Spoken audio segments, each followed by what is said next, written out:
Halo, kembali lagi dengan Ibu Nurija. Untuk video kali ini, Ibu akan bercerita tentang sejarah dengan topik masa demokrasi parlementer. Pada bagian pertama ini, Ibu akan bercerita khusus masalah politiknya, sementara nanti masalah ekonomi di bagian yang kedua. Baik, langsung saja, mari belajar yuk. Ya, pada sistem demokrasi parlementer atau sering juga dikenal dengan sistem demokrasi liberal, berlangsung sejak tanggal 17 Agustus tahun 1950 sampai dengan 6 Juli tahun 1959. Pada masa ini dapat kita lihat perkembangan politiknya seperti di sini. Untuk bagian yang pertama di sini mengenai sistem pemerintahan. Pada masa parlementer, undang-undang yang digunakan sebagai landasan hukum adalah Undang-Undang Dasar Sementara tahun 1950 dengan menggunakan sistem parlementer. Dalam artian bahwa kabinet disusun menurut perimbangan kekuatan kepartaian dalam parlemen. Jadi, parlemen sangat berpengaruh dan berkuasa, sementara presiden itu hanya sebagai lambang kesatuan saja. Pada masa demokrasi liberal ini menggunakan sistem Kabinet atau suatu kabinet yang para menterinya dipilih dari tokoh-tokoh yang ahli di bidangnya tanpa mempertimbangkan dari mana latar belakang partainya. Gitu dia. Oke, kemudian mengenai sistem kepartaian. Ya, pada masa demokrasi liberal ini menganut multi partai atau banyak partai. Jadi ada banyak partai yang berdiri pada masa itu seperti Partai Masyumi, PNI, PSI, PKI, PBI, PRS dan lain sebagainya. Dan ini menjadi salah satu ciri demokrasi liberal di mana multi partai ini dapat berpengaruh juga terhadap pergantian kabinet. Jadi pada masa itu selama kurang lebih 9 tahun ada 7 kali kabinet mengalami pergantian, mulai dari kabinet Natsir, Sukiman, Wilopo, Ali 1, Burhanuddin Harahap, Ali yang kedua, sampai nanti ke kabinet Juanda. Kabinet yang berkuasa tergolong singkat. Hal ini berdampak setiap kabinet tidak dapat melaksanakan programnya dengan baik, dan multi partai ini juga tidak memberikan pengaruh positif dalam memperbaiki kondisi Indonesia karena setiap partai hanya mementingkan kepentingan golongannya saja. Dan ini dapat kita lihat bagaimana tentang perkembangan bangsa Indonesia terutama setelah pemilu. Jadi pemilu pertama dilaksanakan sekitar tahun 1955 pada masa kabinet Burhanuddin Harahap. Dalam pemilu tersebut terjadi atau dilaksanakan dalam 2 tahap, yaitu tahap yang pertama itu sekitar tanggal 29 September 1955, yaitu untuk memilih anggota DPR. Sementara untuk tahap yang kedua sekitar tanggal 15 Desember 1955 untuk memilih anggota konstituante, di mana anggota konstituante ini bertugas untuk membentuk undang-undang yang tetap. Karena kan sebelumnya Indonesia masih menggunakan Undang-Undang Dasar Sementara tahun 1950. Jadi hasil pemilu pertama ini memunculkan 4 partai yang meraih kursi terbanyak, yaitu Masyumi, PNI, Nahdlatul Ulama, dan juga PKI. Pemilihan umum yang pertama dilaksanakan secara demokrasi. Meskipun pemilu dilaksanakan secara demokrasi, namun anggota konstituante dan juga anggota DPR tidak mampu menjalankan tugasnya dengan baik. Kenapa? Karena mereka itu lebih cenderung mementingkan kepentingan kelompoknya daripada aspirasi rakyat.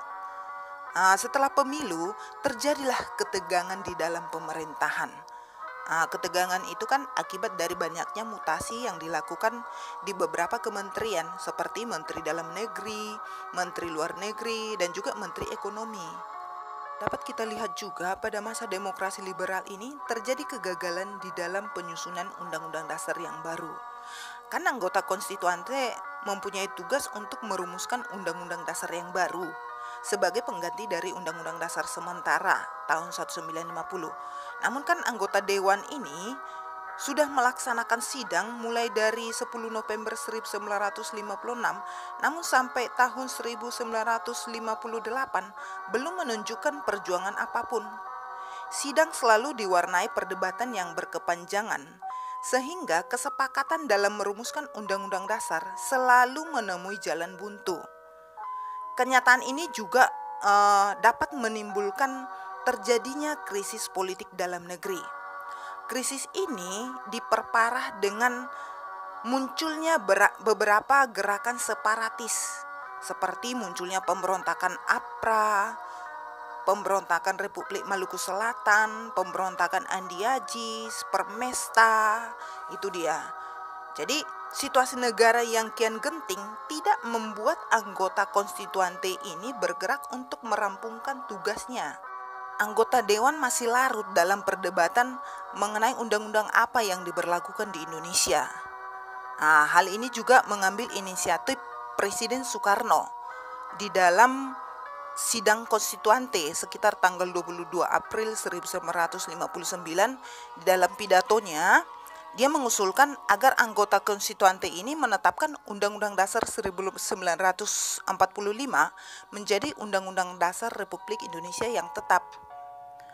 Menanggapi usulan presiden tersebut, konstituante melakukan pemungutan suara. Sidang pemungutan suara pada tanggal 29 Mei 1959 tidak mencapai quorum karena banyak anggota yang tidak hadir. Keadaan ini kan menimbulkan kemacetan di dalam sidang konstituante.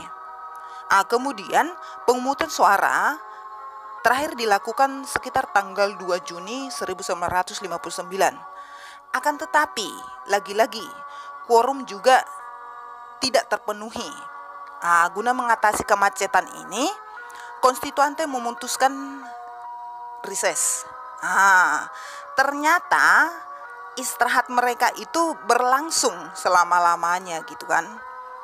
Bagi kalangan militer, terutama angkatan darat, kegagalan anggota konstituante ini di dalam merumuskan undang-undang dasar menjadi hal yang berbahaya yang dapat menjerumuskan negara dalam suatu bahaya perpecahan. Atas dasar pertimbangan menyelamatkan negara, Kepala Staf Angkatan Darat yang bernama Aha Nasution mengeluarkan larangan semua kegiatan politik mulai tanggal 3 Juni 1959.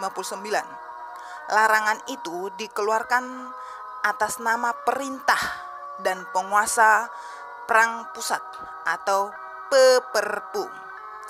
Larangan itu kan ditindaklanjuti oleh Presiden Soekarno setelah mengeluarkan suatu dekret.